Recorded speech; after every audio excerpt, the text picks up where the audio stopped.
Hey guys, Aussie Poker here. For today's video, I actually want to talk about timing tells in poker because I think that they often mean different things depending on what players you are playing with.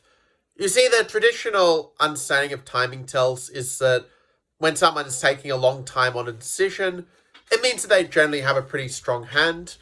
And I find that in pre-flop, this does often prove to be the case that if someone like gets a really good hand, they'll often think about, okay, how much should I raise this hand, to get the maximum value? Or, they might just be thinking, like, if they're a weaker player, like, do I limp or do I, raise big or do I raise small? Like, they will not have, like, made a decision, like, before in their training, so they'll just be thinking of it on the fly. So in those cases like that, you can sort of, generally pre-flop, I typically associate, if someone makes a decision, like let's say if they're like, raising first in, like it's generally going to be a B if they think, well, they have a strong hand.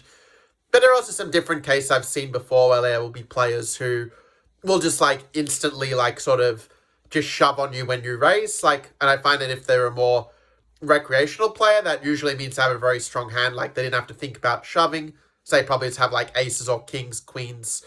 Some of the old man coffee hands, I'd say, or like ace king, and weaker hands like they probably thought about. Or but there will be some cases like with more experienced players where you might see them, like let's say while you're thinking about raise, like I think, okay, this guy's thinking for a while, he's racing, and decide to just jam like beforehand and do it quickly to make it look like it's more of a value hand. There will be some case I find where when a player makes a decision very fast, it means that it's going to be a bluff. It's sort of hard to give like any hard and fast advice on, in the sense that they're well, it really depends on the player, right? Like you have to observe their hands, like especially hands that go to showdown, and kind of draw your conclusions from that, like of associating their timing with their action. Because it's true that like online you will see some players who will reverse it, right? Like they know that if you take an action quickly, that it's going to look like a bluff. Like if someone decided tells, so then they'll do the opposite, and then they'll bet their value hands quite fast, and then spend a long time thinking about their sort of their bluffs.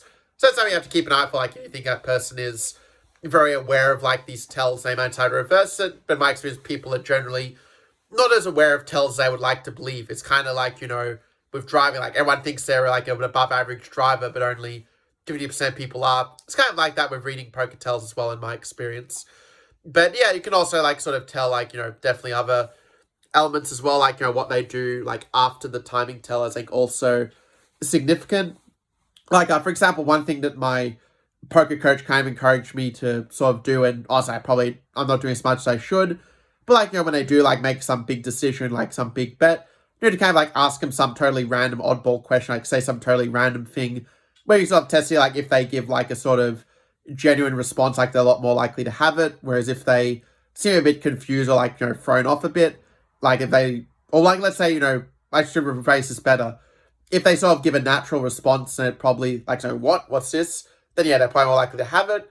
Whereas if they kind of like don't respond at all, troll, like, do some weird shifting, then yeah, it might be more likely, yeah, they're going to be bluffing in that spot. But yeah, with the timing tells, yeah, what I find is that with weaker players, they take a quick action. They usually either, yeah, just have like the nuts and didn't have to think about it, or they have like just some, some like bluff, like some flush draw, straight draw, and they just think they can just blast you off the hand if they look confident as such. But yeah, when someone's thinking for a long time, I will usually tend to think their hand is going to be stronger unless they give some evidence like otherwise as such.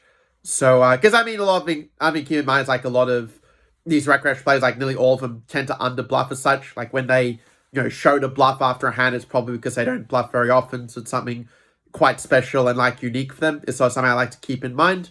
But yeah, basically by sort of just observing and just being aware of what, that there are these timing tells, like I can help you to accurately identify what they mean and get for that individual player. Also, yeah, like I said, it varies well. Like it might have a different tell pre-flop and a different tell like in post-flop, like on the flop, turn, or river. So again, the more data you have, the better judgment you can make in that respect. Anyway, I hope that you enjoyed this little recording on timing tells in poker.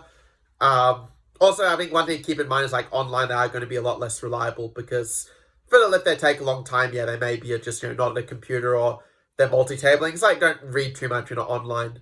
Like, if you know, like, they're only playing one table, it's maybe one thing. Like, say if it's, final table at some really big event and it's focused on that, then yeah, maybe has a little more credence. But in general, yeah, the timing tells do apply a lot more to live than online. Just mentioning that little disclaimer before I conclude. But yeah, if you enjoyed this video, make sure to leave a like, consider subscribing, and I'll see you in the next one.